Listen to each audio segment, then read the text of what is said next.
Hi, this is Suzanne, 30 Days to Enlightenment. Why would anything bother me? Of course, here by the ocean, it seems like there's nothing that could possibly irritate anybody, right?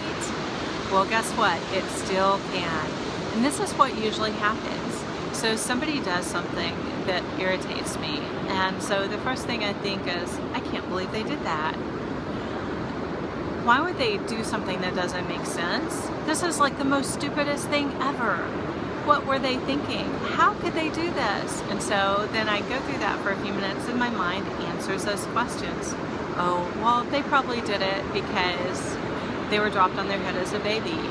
Really, they probably did it because they were out of a bad relationship, or they were having a difficult day, or something went wrong. So I'm just making up beginning and middle and end to the story, and then it can just go around again because I haven't gotten myself any answers. So I'll go back through again and say, but really, why did this bother me?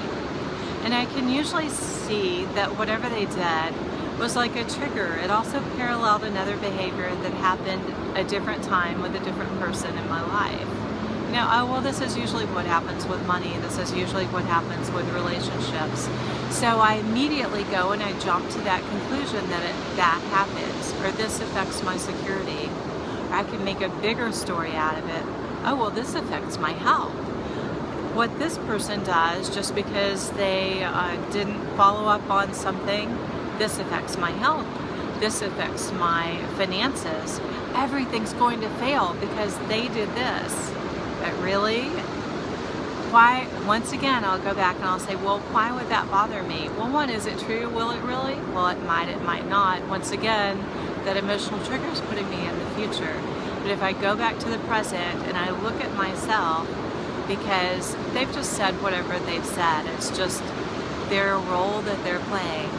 And the part that I have is realizing that that's the role that they're playing.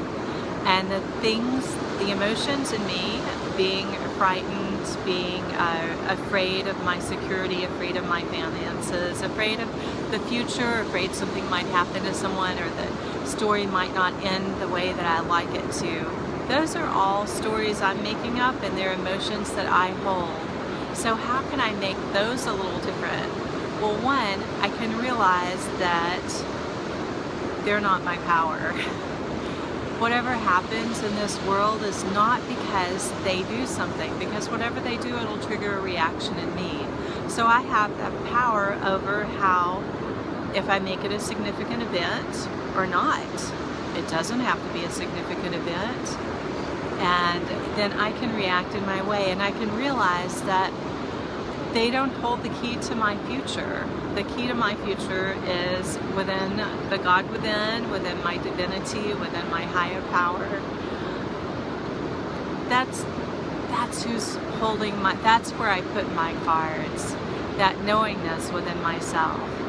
And with that realization that I don't have to worry about what they say or what they do because they're not determining my future, then guess what?